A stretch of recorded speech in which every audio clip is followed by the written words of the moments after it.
taking meticulous details of everything that you do. What is business and the line has to be drawn.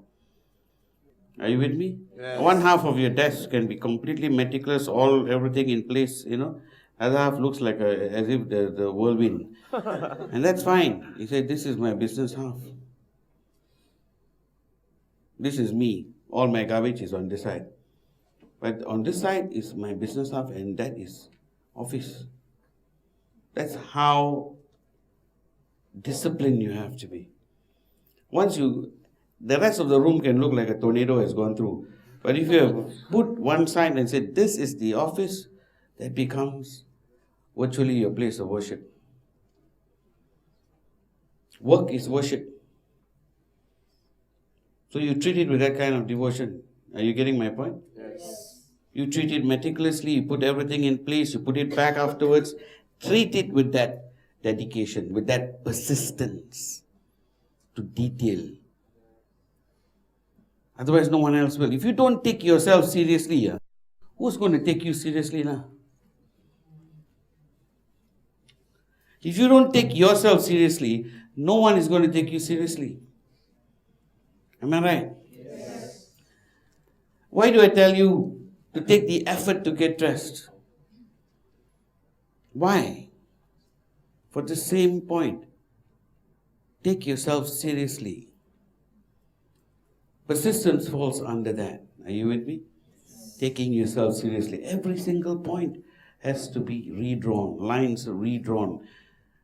Are you getting my point? Yes. So this is why it's critically important that persistence is something that you do every day. As boring as it gets, it needs to be done. The biggest problem with persistence is don't fall asleep. We do. What we traditionally do, because it's like a guard job. Are you with me? The biggest problem is falling asleep on duty. And that's what we do. The weakest point in people doing this is that everyday thing. That's the weakest link. We can always do something for some time. Are you with me? Yes. But when it needs to be maintained for a certain period of time, that's where it fails. Because that dedication has to come from within. That sacrifice, that willingness must come from you. You must love it, what you're doing. You cannot say to yourself, I'll put up with this pain, then you will stop somewhere along the way. This is so boring, so terrible, but I got to do it every day. You will fail somewhere along the way.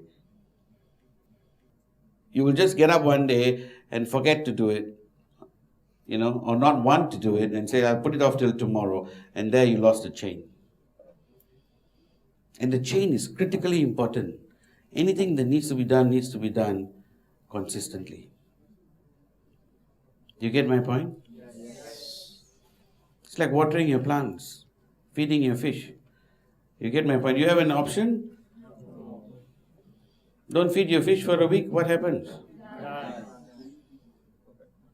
Trick is to stay with one path and get to your goal. Are you with me? Yes. Otherwise you'll be just jumping ship all the time trying to find the same thing. You're not going to find it in any different place. This ship will also get you there. You jump from this ship to another ship, you carry all your weaknesses with you. Do you get my point? Yes. It's going to be no different. No ship is going to get you there any faster. You need to change first. Persistence means every day doing the same thing with passion. Without that passion, you lose it. You get my point? Yes. But if you stop today saying there is tomorrow, I'll do it tomorrow, you stop. And that's how we all stop. There is no tomorrow. If we can remember that there is no tomorrow, everything we do will be different. Of all the pitfalls, the greatest one is simply believing in tomorrow. There is no tomorrow. Whatever happens, happens now. Do it now. Persistence is simply do it now. The mantra for persistence is do it now. So you do it today, do it again the next day, do it the following day, do it again, and do it again, and do it again, and never slow down. Why? Because there is no tomorrow.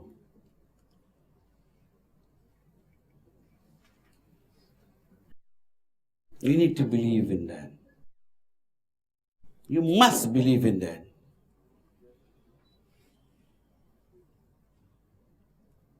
That's the difference. That's essentially the difference. The line that I had to cross was where you live right now and where I am today. It's simply that there is no tomorrow.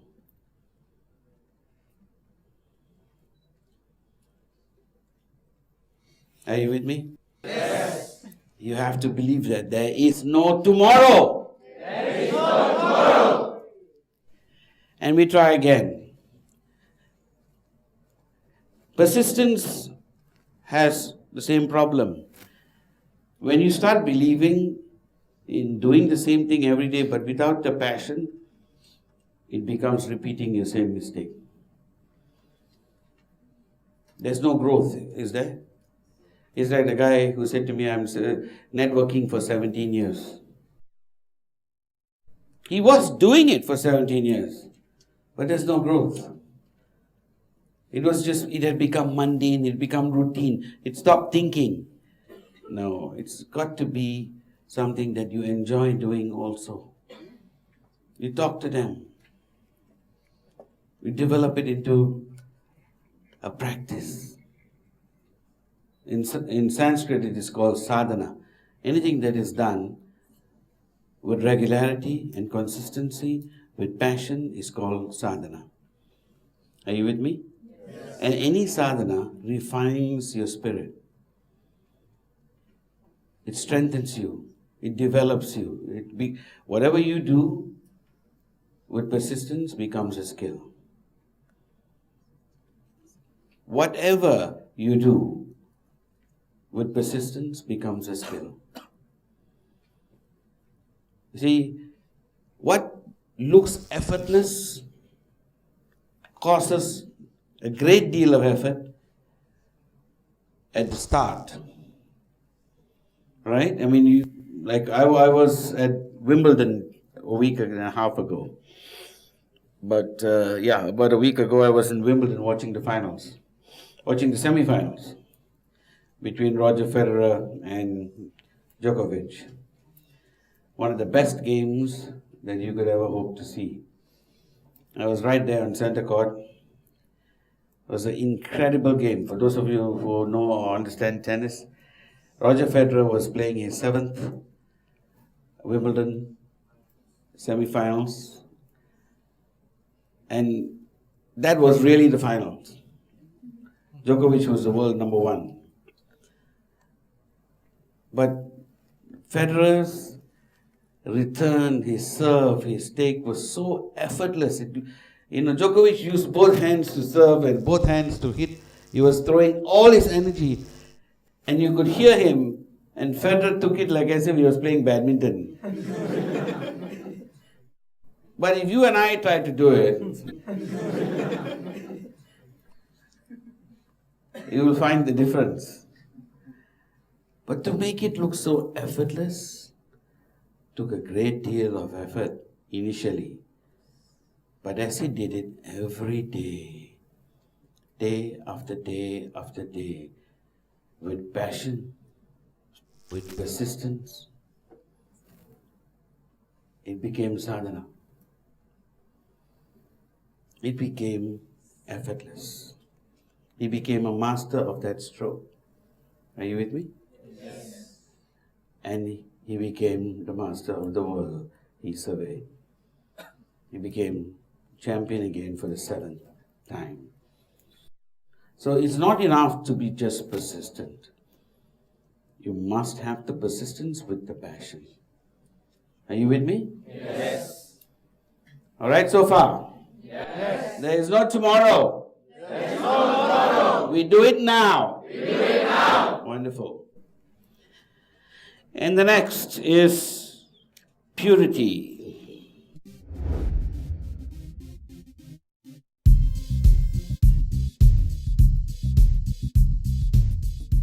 You know what purity means? To be pure, right? This refers to intent. Be very clear on your intent. You have to define your intent before you start anything. If you're not clear on your intent, that becomes your pitfall. Do you get my point? Yes. Intent has to be defined and recognized. Defined and recognized. Every single time. Always remember why you started. Never forget where you started from. How you started from. Are you with me? Yes. Go back there, redefine, look again, remember. Purity of your intention will drive you. Your thought processes. You must have something that drives you towards where you're going. It cannot be just money itself. It's not like you're going to take this and fill up a bathtub full of cash and jump into it, right? You must have other purposes. What is it you're going to do? Rub yourself with the money? You have something you want to achieve. Your family, perhaps. To serve. Are you with me? Yes. To give something back to society. It must have a purpose. And that purpose cannot be divided from what you do every day. It's easy enough to forget why and just get lost into the work of what you're doing every day. But then when you do that, you lose the purity of your intention and you lose the purity of your act. So you cannot every day, which is why when I talk about mana, when I talk about every day, that is what it does. It brings back again. It keeps realigning who you are. It keeps directing you back and keeping your thought processes pure. The minute you lose your impurity, then you start thinking only about the cash.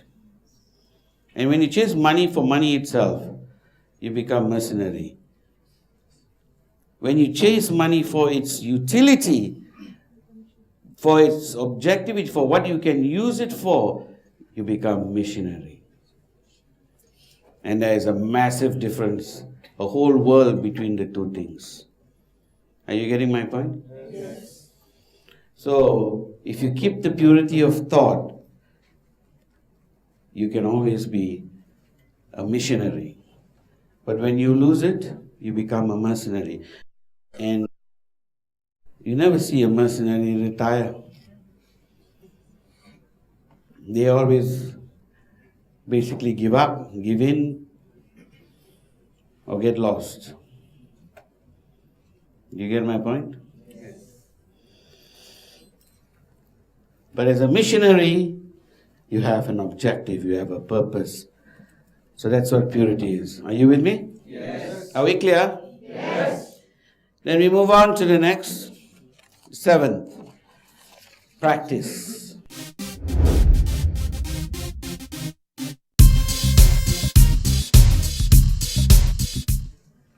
Whatever you do must be put into practice. We talked about persistence just now. Persistence is the energy, is the willpower. Practice is the act. Are you with me? Yes. Practice makes perfect. Practice is the most important thing of everything that you do. You have to keep doing it over and over and over again. As we talked today about Roger Federer, did we not? Yes. That took practice. Do you think he stopped practicing when he became champion? No. He probably practiced all the more harder. The minute you lose control, you lose everything. You lose practice, you lose everything. Are you with me? Yes. And you have to recognize the value of practice. Because when you're out there in real life, you cannot have the liberty of slowing down. Are you with me? Yes. Okay. Pitfall. What's a pitfall? Any ideas on the pitfall of practice? If you're practicing, you practice all the time. Are you with me? Yes. When you have, the worst thing that can happen is irregular practice. If you're practicing, it has to be all or nothing. But thinking you're practicing is the worst thing that can happen, because you're halfway there, 1 foot here, 1 foot there. You have to go all the way or nothing at all. When I was with Rudy Hartono, and I asked him how he was champion so many times. And one of the things that he said to me, which I didn't understand the first time he said it to me, I said to him, especially when he won against Panch Gunalan, he was down by so many points. Panch Gunalan was, on the third set, he was 13-5, so he was 2 points short of winning. And from there, he came back, he took the set, and took the third set and won, I said, where was your mindset? How did you come back? When you're 2 points lost, short of losing the game, where did you come back from? He says, to him, he never sees the points. Every single point to him is life or death. And he said, tidak ada apa-apa seperti latihan. So I didn't get that. I said, what does that mean? Nothing like practice. There's no such thing as practice, is what he said, So I said, apa itu tidak ada latihan? He said, tiap-tiap hari macam, every day was sampai mati. Do you get my point? Whether he's playing in Senayan, that's his stadium in Jakarta, with his own teammates, or whether he's in the All England playing against Panch Gunalan, every mark, every point was to death. So there is no such thing as practice. Do you get my point? Yes. Every single day was for him a fight to death. So even when he was practicing in Senayan every day, he fought to death. And that's the earmark of a champion. All right? Yes. Excellent. The next, penitence.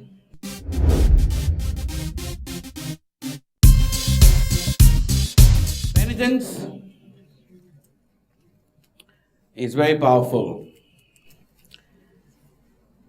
It means the act of penitence is the act of where you regret something you have done. It is the first stage or first step that you do before you recognize a mistake. See, the problem is when someone is telling us a mistake, what do? Yeah, I know.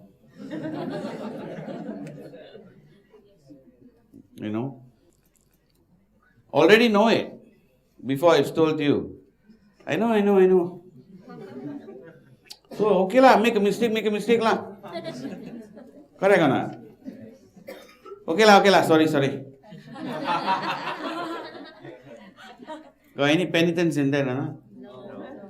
Penitence is the actual act of regret. The feeling. If you don't have it, then you are not learning anything. And we all, making a mistake is fundamental, It is the most important thing in learning. And everybody makes it. It's impossible for us not to make mistakes. In fact, it's a big mistake to begin anything by thinking we will not make a mistake. Are you getting my point? Yes. One of the biggest mistakes we can make is to start life or start the training or start something new by thinking to ourselves, we will not make a mistake. That's absolute garbage. You have to recognize you are going to make a mistake. And if you recognize that, then the next thing to remember is, how do I learn? The only thing you can do is to learn fast. To recognize, to remember, to be penitent. Then you can correct the mistake.